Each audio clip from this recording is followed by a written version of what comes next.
you can see the three components. Well, this computer experiment, so the statistical tool, the main tool called Spatial-temporal Kriging. Okay, but Henry would like to hear that. Well, it's based on Navier-Stokes equation. A lot of physics, I'll show you, I'll give you a bit of lecture of physics. And the motivation is this actually work for US Air Force. This is funded by US Air Force. Air Force, not Air Force scientific research, the Air Force. The Delta Command, which is Space Command. So it's a space rocket. So the paper, the joint work between my group and aerospace group under Vigor Young. He's a very key person in aerospace. The green are my group, the blue are his group. So the paper will appear in JAXA. But we have written quite a few others. And this one, Journal of Computational Physics, just submitted. And another one, Combustion and Flame, is to be submitted. So it's a lot of work. Okay. First, just to give I can make this bit shorter to explain very briefly the connection between UQ, uncertainty quantification, and statistical surrogate modeling. Okay, because this is what most people are familiar with. And in this group, most are designers, and I used to be a designer. I don't do that much anymore. So I think I need to do that for you. Now I'm going to get into my rocket injector design, and this is a real thing. How do we do modeling? The most important part is this is a combination of physics, meaning differential equations, and data-driven. I explain why you need both. And if I had time, and apply to the CI called in combustion instability. If you are a designer of rocket, this is the most important. A rocket would malfunction in the first 5-10 seconds. It's an instability, and then it's gone or explode. Okay. So in aerospace, this is sort of a top field. Very. So this is what we do, and I mentioned about mitigation. Mitigation is a key thing in aerospace engineering. And if I had time, I would present some new work on transfer function. Okay, so computer experiment, I guess I don't need to preach why it's important. Actually, a better way to say this. A few years ago, David Steinberg, in some kind of discussion about technometry, he mentioned that the number of papers submitted and also accepted in technometrics in computer experiment already exceeding physical experiment. And this, the gap is growing much wider, is technometrics. Just think about it. Okay, and the reason obviously is we can run computer experiment, say simulation, much faster than physical. But it's more than, in some cases, physical has a lot of, say, human and environmental factors. Those are unwanted or uninvited. If you run simulation, you can get rid of that. And another one, obviously, if you have a natural disaster like a mudslide, a hurricane, you don't reproduce. But you can run simulation to somehow simulate a scenario, and it will give you an output compared with the actual one and do something called calibration. So there are many things like that. Many areas computer experiment. Actually, I would say this, even before we got into the game, early days of pioneer like Welch, Henry, I mean, in random order, Jerry Sack and so forth. And we all like Waterloo, I knew about his work, and I knew it's very important. I told him that. The reason I didn't jump into that at that time was I felt that physical has still a lot to do, and I was about to write a book. So I want to finish my book. The moment I finished the book, I told people around me that I'm moving to computer experiment and left physical experiment. Physical, I left to million operation design, complete. So how much I believe. However, you go to mechanical engineering, actually, especially aerospace, these have been around for a long time. For example, the word, say, surrogate model or approximate model. The terminology came from there. Okay? And the reason of it, especially in aerospace, you can make one prototype or no prototype, or computer simulation. Okay, so this has been used, and you're going to find out more in my presentation. A lot of tools came from aerospace. Okay. But the latest interesting is this one. Not so much done, and I'll give you an example. I have two grants, these both, so NSA, NIH is on biology. I got a second one just funded a few days ago. The first one was a few years ago, and I worked with biomedical engineer at Georgia Tech, which is a major department in the country. And I tried to convince him to use differential equation to model a particular experiment. It's the core of our grant. He said he couldn't. I think he didn't, but it took me very persistent lobbying. So by the time we wrote the second proposal, his lab was able to run a lot of simulation to imitate cell adhesion. This is different. What I'm trying to say is, even this field, because biology is very important. I believe this stuff will get into biology in a very big way. Okay, uncertainty quantification, I use the definition in Wikipedia, which is a great source, but I abridged that because it's too long. And I won't explain that here. But you probably know that UQ, the terminology, came from applied mathematics. So UQ have two community. Applied math is a much bigger one with smaller, and they coin the terms, and they look at things very different from us. I won't have time to go into it. That's another hour lecture. But I want to point out several aspects. The UQ is a big field. Sensitivity analysis, emulation, reduced model. Most what we are doing is called forward propagation. From the input, you have some uncertainty, you get output. Output could be the solution of differential equation, or my fitted predicted result of my emulator. Okay, and the emulator is to emulate simulator, and also inverse problem, and among them now, very big one is called calibration problem. Okay. So and so forth. So that's okay. So now I like to use this one to explain. So we do a lot of finite element simulation. In my case, is a large eddy simulation, which I'll explain in a few minutes. Well, this is very expensive. So you can only run so many simulation results. Treat the simulation output as your data, and you do statistical modeling called Kriging, or it can be another way. It may not be, you can do something called GPC, generalized polynomial chaos. That's another approach. Okay. There are different ways to do. You can do basis function without a Gaussian process. So we fit a model. The beauty of that is this is a two-way street. That you need more data. You know, the prediction, for example, surrogate model may give you some output, and my collaborator said it doesn't look right. Fine, don't worry. Why? In the region where you didn't do simulation, run a few simulation, they put expanded data and then update. So this is the key part, and also we have physical, and you can put the two together. This is a big part of it called calibration, and then you can do prediction or optimization.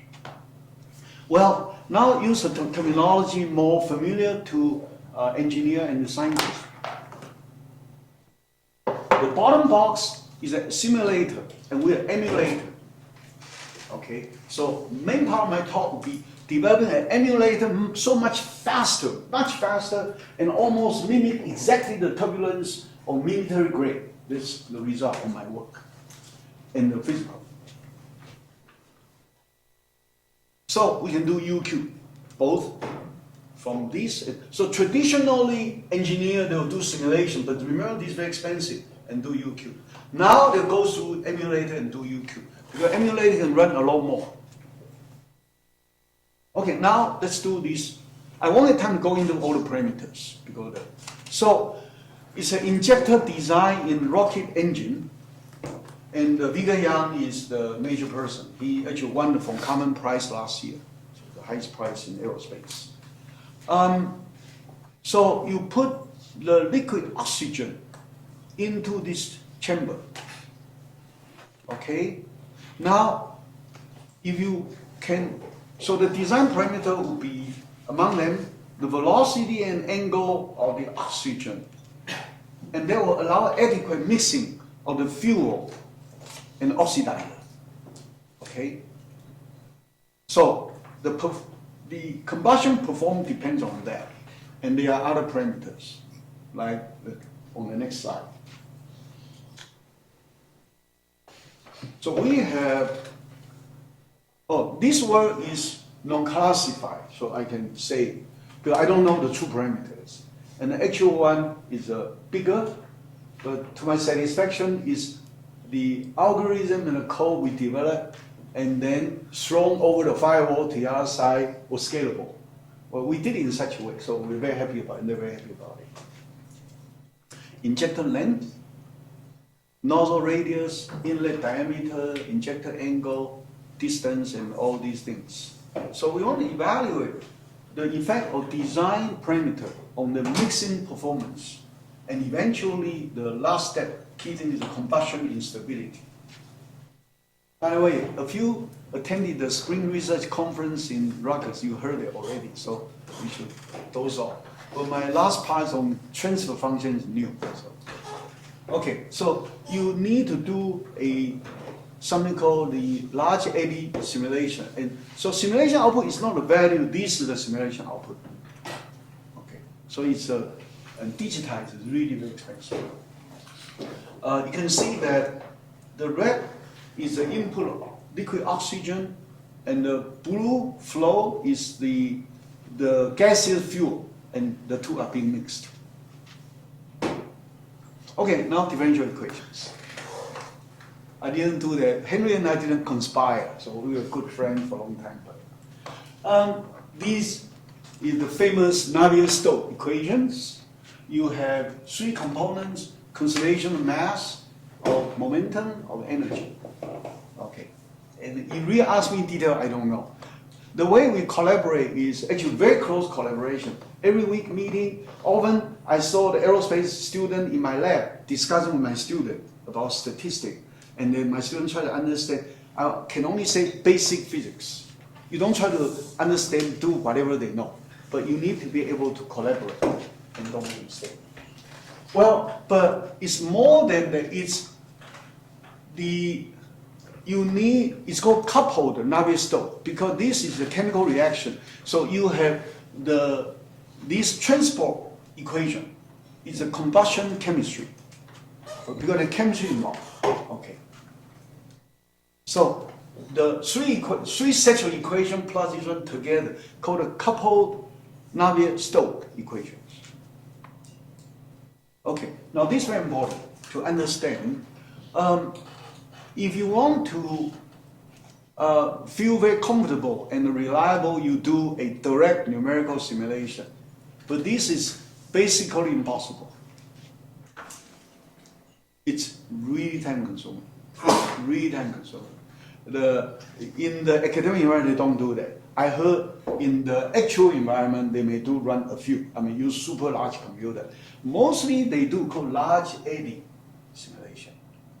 And I'll explain the mathematics on the next slide.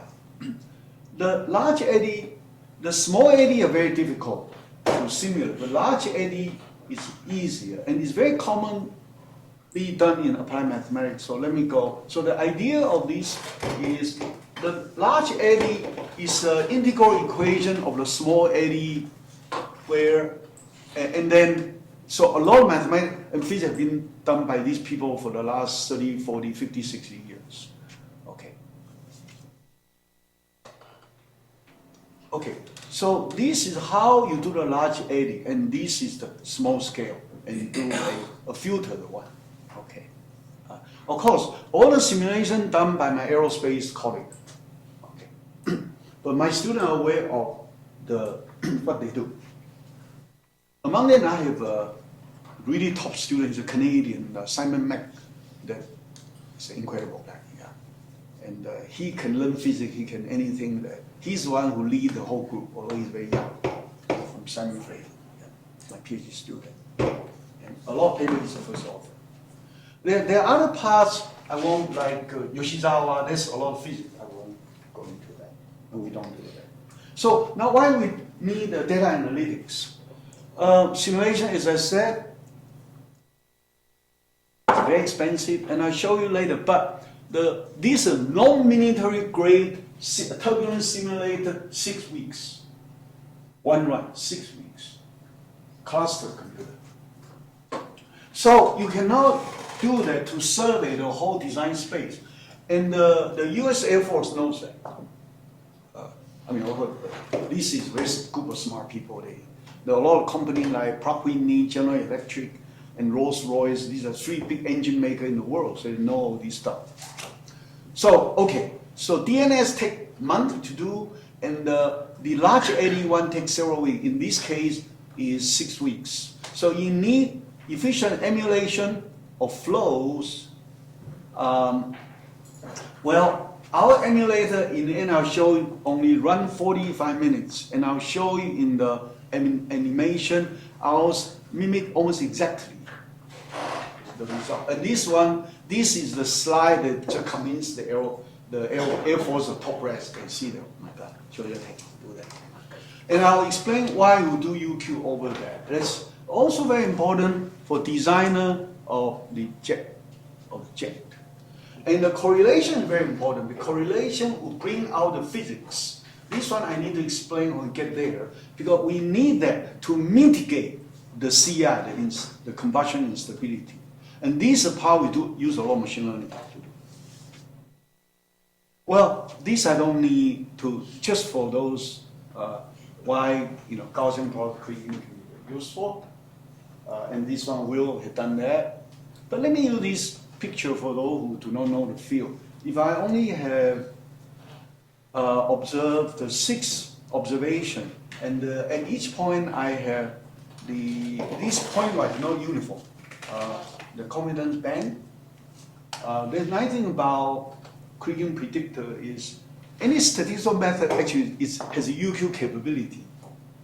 The funny thing is what Jim Berger told me that this new journal, the science people insist must call uncertainty quantification. And statisticians resist it because we are doing that every day. But according to Jim, ASA is KB, but otherwise there's no journal. So, of course, UQ has a much more specific meaning in this context. Okay, sort of related to differential equations. Well, if I add points, one more point, they can see that it's reduced. Okay. Oh, sorry, I got the wrong direction. Okay, now let's do this. So, the first part is the statistical thing that we need to use physics. Let's start with the statistic. We want to do the flow Kriging. Now, it's spatial temporal. Remember the chamber, the turbulence keep moving, right? That's time, temporal, and it's a whole space. So spatial temporal. So it's actually very expensive. Very expensive. My lab need to buy a special computer to run that. And aerospace, they have all these super fast computers. There are standard method to do, but I won't go into all details. They would not work. It's too simple. Okay, too simple. Well, first, our simulated flow is massive. Okay, you look at it, 100 gigabytes for every simulation design. And the other thing is the dimension of spatial grids vary for different variables. It's due to the physics. And so this will not do. So we need to bring in a lot of physics, which I'll explain. Okay.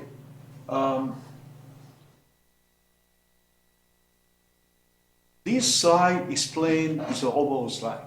Okay, so one, on the left, I have the flow physics. On the right, I have our modeling strategy. So jet swirl dichotomy within design range. I explain the next slide. We use the Gaussian process. Okay, I'll explain that. We have coherent structure in turbulence. We do Calhoun-Loewe expansion. Okay, or actually called POD. Okay, and we have use similar Reynolds number to simplify the POD into something called the common POD. This is much easier. And coupling, we do co-Kriging. Co-Kriging being used in Kriging literature. Computation much more demanding. And we also sparsity on that. So let me do the one by one. Okay, here's a case. And so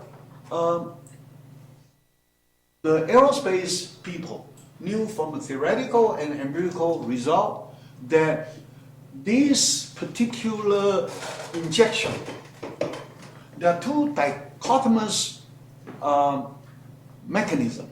One called a jet.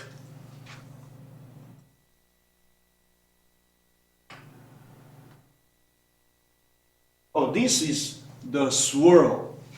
Swirl is centrifugal rotation. Actually, if I go back to the Navier-Stokes, I can point out where it is. This one equation with the angle. Okay, so that's one, but it can also have direct jet injection. The most important part I would like to say, both happen at the same time. It's not, you see, in the original paper by Gramercy and Lee, that's a well-known paper in JASA, was more a statistical work. Actually, I kept saying I should send him this paper. He would be happy. There was just approximation because people did the tree regression. So why not do the tree Gaussian? But this is, in this case, the treated Gaussian is a necessary tool because they happen in the same data. That is, in the same turbulence, some part are swirl, some part are jet. I cannot use my eye to see. I need to use statistical. So my engineering friend knew that they didn't know what to do, and we told them we can do tree Gaussian. So that was very exciting. So this is the tree Gaussian, the Gramercy Lee. Okay, a lot of people know this paper. Now let's do the next one. This is very well known. The Kahunen-Loewy expansion or machine learning people do that all the time. Now for spatial-temporal, you need that because this coefficient is temporal, but the spatial mode, 5K very important. Spatial mode represents the physics, and the engineer know which phi 1 correspond to what, phi 5 correspond. So that's the expansion. Of course, it's Kahunen had expansion, didn't have the conversion proof. Loewy, being a mathematical person, he could prove. Probably the only work on Loewy, apart from his book, really famous. I took Loewy class in probably my first quarter from Taiwan. I was in Berkeley, and he gave the course from his book. I fell asleep. I already read the book. So he didn't say anything new, just all in the book. Oh, great, but I was always sitting in the last row because he wouldn't say he would retire already. So I started wondering what has he done. Then I found out, apart from a great book with this expansion, proof. Okay, so the key thing is this very famous paper in aerospace by Lumley. You go to aerospace, they know that. That is, in mechanical engineering and aerospace, called proper orthogonal decomposition, POD. First time I learned that was, I moved to Georgia Tech, I started working at mechanical engineering, POD. When they explain, oh, that's just a principal component, functional space, right? Yes. But deeper, I only found out.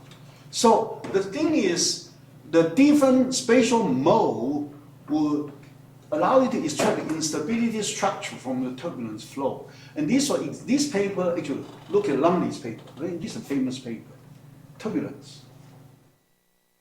It was in this paper, Lumley used the KO expansion. Now, there are two challenges. One, we need to do the expansion. So computation for one geometry is easy. We have many different geometry, the injector design. We cannot do one computation for one geometry and another. We must somehow put them on a common platform on the next slide. That's one. So you see, we try to simplify doing statistics and computation. And the second one is how to, of course, this is very challenging, how to build an efficient emulator for fine simulation. But the time step there is tiny, tiny, tiny. Okay. Actually, the second one is much easier to handle. So the idea again came from the physics. So of course we didn't do that. Our aerospace collaborator Stokes, in the famous Stokes equation, already, the reason is that so far this cold flow, not hot flow. This moment, I have more work later, okay, not in today's talk.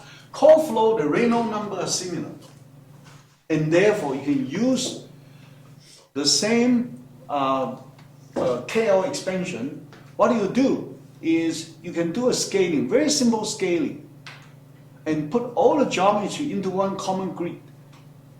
Well, this is all detailed in JASA paper. So if you want, I can send you a JASA paper. It should come out soon. So, and this, the key thing, this allow the computation to be performed. Of course, this not our idea. They have this idea. The POD we learn from them. Next one, that's much easier, is because in this case there's some stationarity they can justify. We don't need to choose very fine time step because the computation will be a lot. We can do much coarser steps. And the reason we are mostly interested in prediction at some observed time steps. Okay. So we don't need to model the time serial correlation. So when you do apply work, you make sure you understand the physics and don't try to do things that have no use. Okay. So this allows for the massive computational speedups. Now, and this is more elaborate. We have actually output are, so K is the number of terms in the common POD, K about 80 to 120, or even 200. You need so many terms to capture nonlinearity. Now six responses. Okay, will come later. I don't remember all of them. Velocity, temperature, perturbation. It's six. Oh, so three. Velocity, 3 dimension, and 3 more. Okay, 6. Okay. So you're talking about already a few hundred. But now we need to do co-Kriging. The reason is, if you recall that this beta is the temporal coefficient. We want to model the temporal coefficient using Gaussian process. Okay? Well, I and J represent to design the input location xi, xj. But KL represent the K term and L's term of the expansion. So this is very elaborate. So what we do, as usually people do, is you would use a common structure. This is the typical one, say power exponential, but you extract the term. Remember, K and L are the physics, the term of the spatial mode into a matrix without this part. You need to simplify. So this is called co-Kriging matrix. I mean, co-Kriging, that some of you will know co-Kriging. This is a co-Kriging. How co-Kriging is very time consuming. Much bigger than those I've seen in spatial system, much bigger. Okay, so co-Kriging has been studied, and including our paper. No, this is Simon Mack, Derabin, and he will give you a story about this guy. He was an undergraduate student, he wrote this paper. He learned everything on his own, learned spatial statistics, wrote a paper with Derek, and so Derek told me about it. I said, hey, apply. He only applied to one place, Georgia. He didn't apply to MIT or Berkeley, he applied to Georgia Tech, became my student. This is the same Simon Mack. So, so now again, we need to understand the physics. First, there are two issues. That the co-Kriging matrix has significant covariances. First one, this one can be justified by the flow physics because of strong coupling. Actually, if you go back to the equation, I can point you where. Okay. The differential equation, you have the velocity, rho ui, the velocity, and you have another term. So they're all together. So although we don't know physics, we know the basic enough to do modeling. Second one,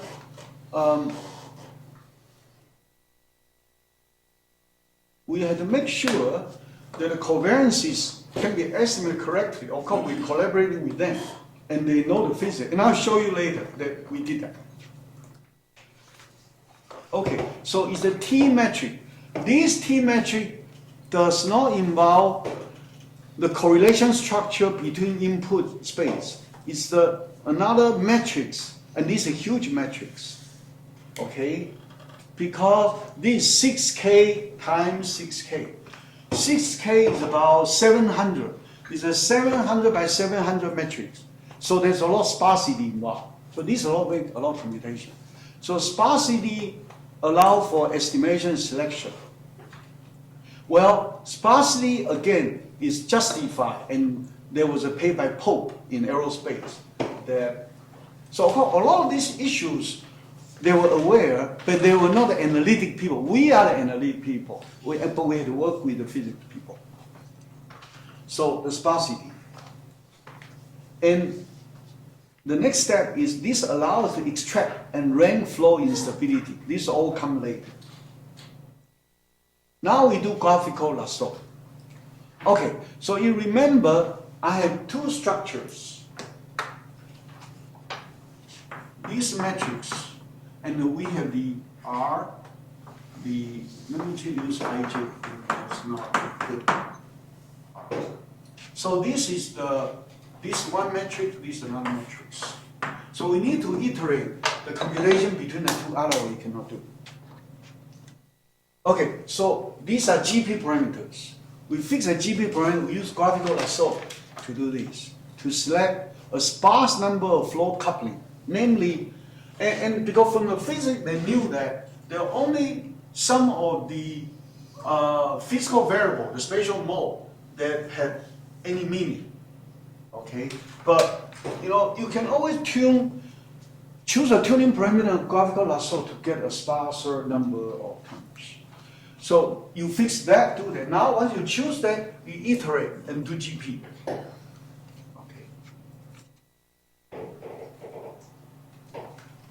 Okay, I'm going to show you this. I hope this will work, the performance. Oh, no. Somehow it doesn't move. I don't know why. I did that in China also, but in my computer it moved. Why? Let me go back and see. Oh, return. Let me see. So anyway, I want to show you the turbulence, the actual moving around. But the first one, the earlier one, the turbulence moved. Yeah, this Apple computer, the slides you have PowerPoint. Yeah, mine's PC. Terrible. So you might be able to get it to, if you just use the mouse to click on the picture, you might start the image. Use this one? No, the mouse. The mouse. So use your trackpad. Here? Click the picture. There you go. Hit play. Yeah. On the bottom on the left of that, just below on the bottom left, there's a. You should Where? click the picture again. To put the mouse somewhere. Can you come over? It's very important. I try my best. Are you a Mac user? I'm here in the Mac. No, it doesn't work. No, cannot play. That was my best attempt.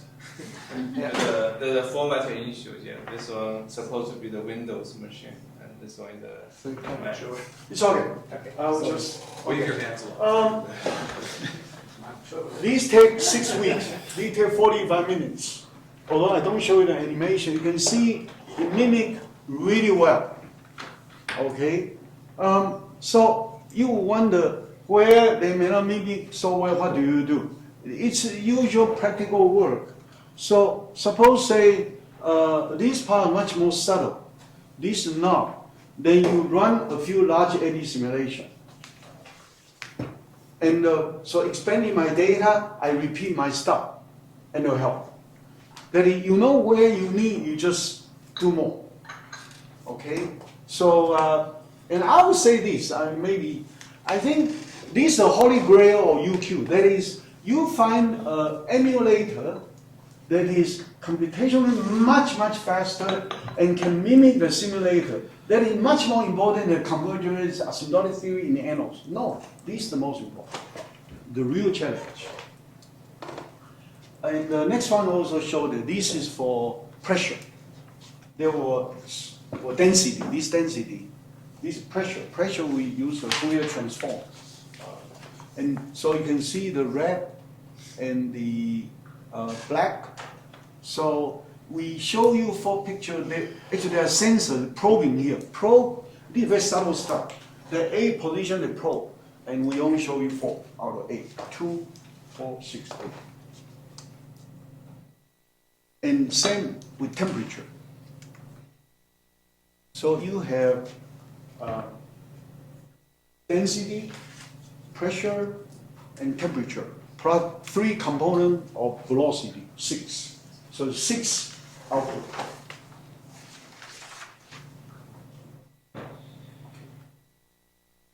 Now I want to do uncertainty quantification. Of course, a statistical method allows you to do a point-wise confidence interval, and you can use a color shade to represent. So let's look at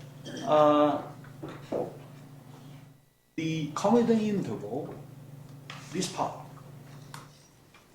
So this part is not so reliable, but it's good that we have the capability to tell them. Aerospace people will never be able to do that. So the countermeasure is very simple. I've done that, you already send me a lot of time, I can run emulator, I run a few more here. Period. I run a few more large eddy simulation, and then the color will be reduced because I have the data. So it's always nice to be able to do that.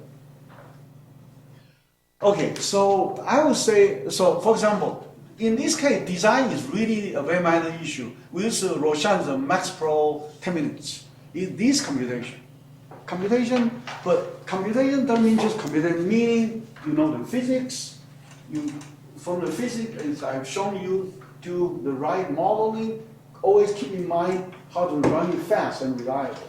Okay. And so you have 6 weeks, 45 minutes. Prediction takes less time.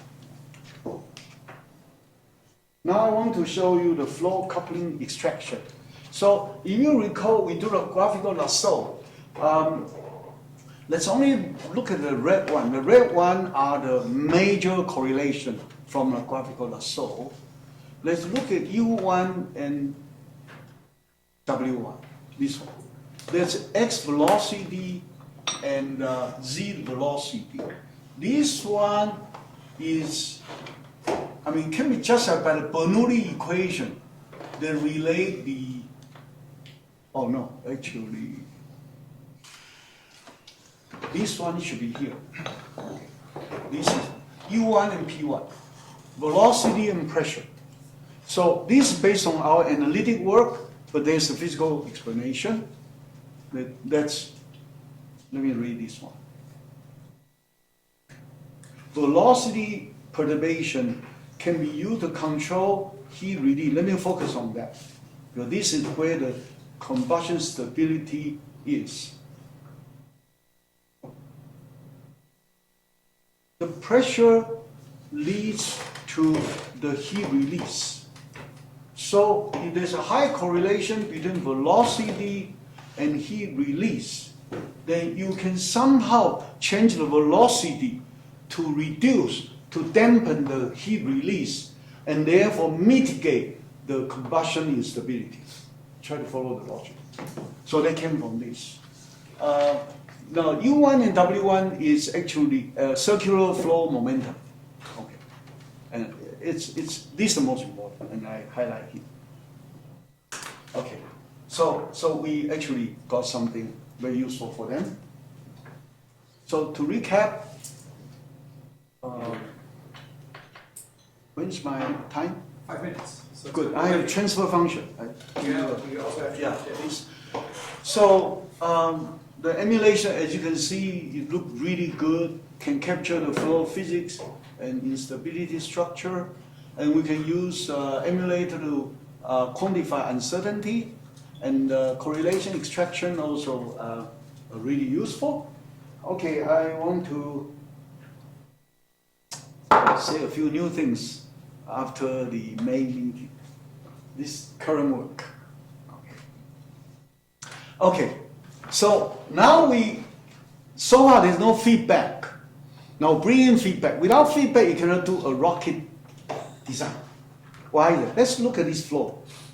So flow, you remember the oxygen and fuel mixture? They lead to the heat release. And heat release had this acoustic oscillation.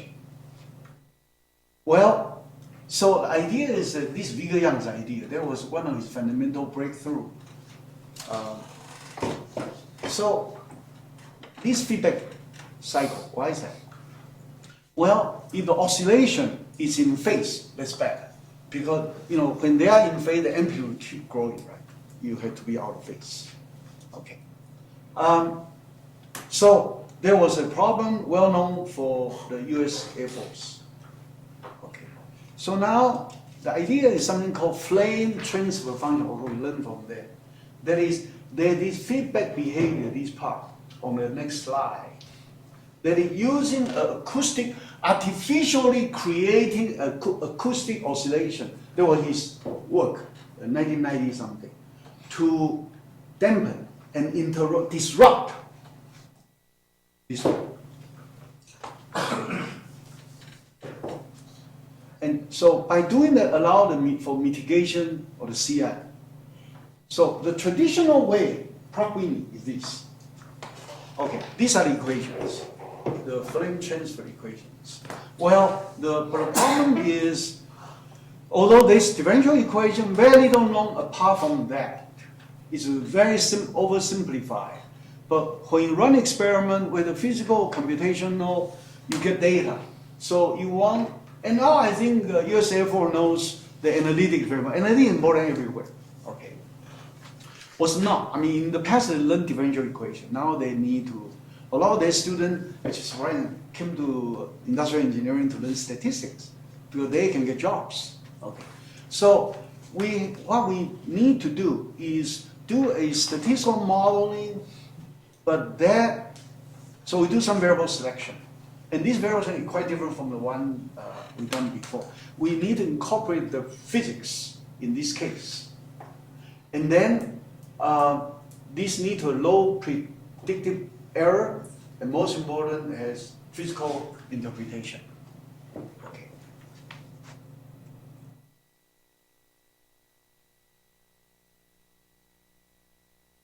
Well, this is what we usually do. We choose one with the lowest predicted error. However, we need to respect the physics. And an example, this too elaborate. Even a student told me once before I left, I kind of forgot.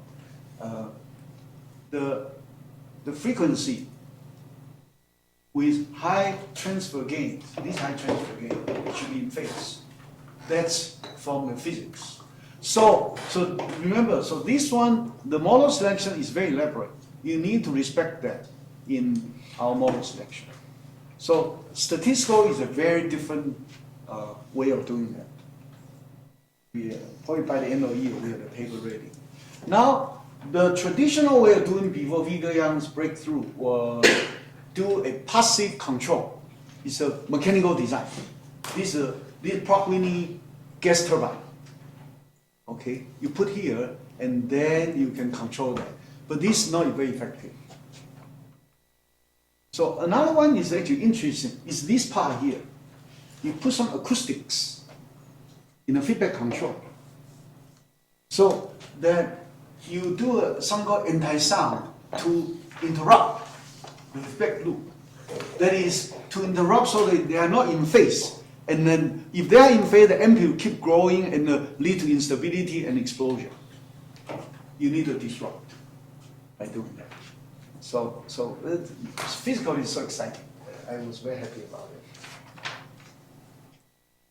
it. And our emulator, of course, we need to do reduced model. This is a very large model for the flame transfer function, but there are a lot of details that they haven't reported to me, but I just want to give you some idea about the current work. They bring in sensors and feedback.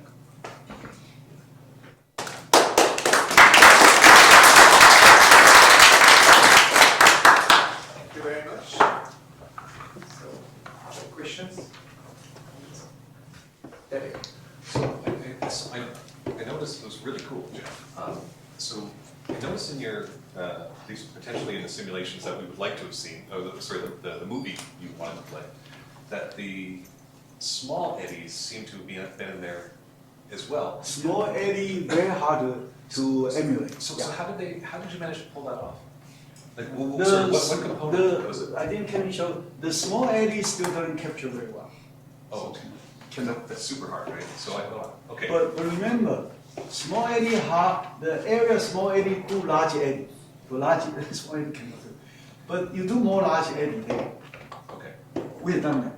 And then actually these are the work in another paper, not in JASA, it's in the two other papers in aerospace where they show that. So where they are the leading people, we don't, because they have to do all, you see, the one page thesis is one simulation. I mean, one kind of simulation that the computation is so expensive. Actually, Wigan told me that he would not trust his student result, great intuition. And then what can you do? So he need to have those he think have better numerical skill or coding skill. Wow. Was it difficult to choose the tuning parameter of the graphical lasso? This So one, How did you choose the tuning parameter? Difficult, how sensitive are these stuff? I don't remember detail. It's in the paper. Yeah. Okay. But it's not very hard. Okay. Okay, let me do this called reverse engineering, because you know the number of the t term that are significant is only very few, less than 10. This from physics. You can tune the parameter, right? The tuning parameter will give you 12 and 11. You keep tuning until it goes small. Okay. I mean, that is the reverse. Yeah, okay. Okay, let's thank Jeff again.